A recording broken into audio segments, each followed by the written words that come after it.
Today we celebrate the memorial of Saint Teresa of Avila.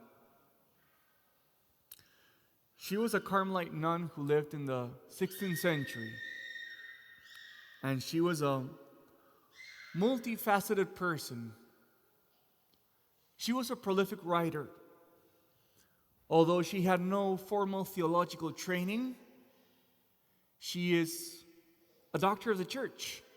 And she was the first woman to be declared doctor of the church in 1970 by Pope Paul VI.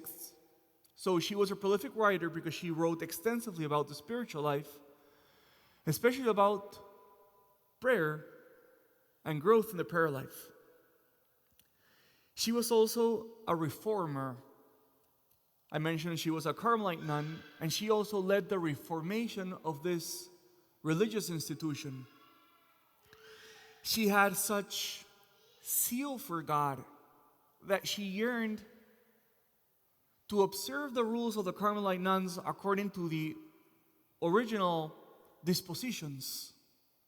And she was very audacious and tenacious in making this possible. And she even found an ally in St. John of the Cross in reforming also the male branch of the Carmelite order. She was a writer, she was a reformer, she was also founder of many convents. She founded 17 convents during her lifetime, all throughout Spain. How did she manage to do all these things? Those are the things that only the saints can seem to do. Something also beautiful about Saint Teresa of Avila is that she inspired many other saints in becoming Carmelites and following a little bit in her footsteps.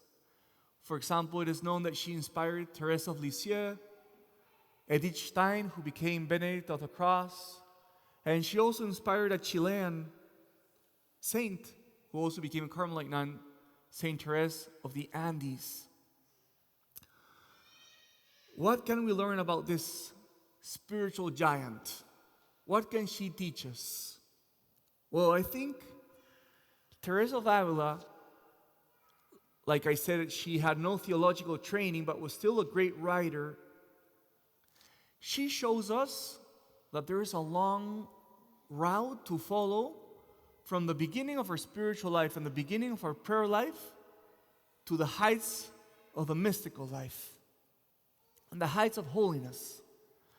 And she, in her writings, really lays down every single step that we ought to follow to go from the initial stages to the heights of the mystical union. What's the lesson? We should always be restless for spiritual growth. We should always be restless for improving the quality of our prayer.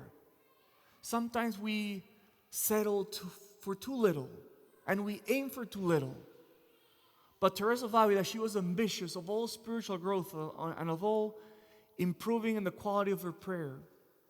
So my encouragement is that we take from her the hunger for more spiritual growth and the hunger for a better quality in our prayer.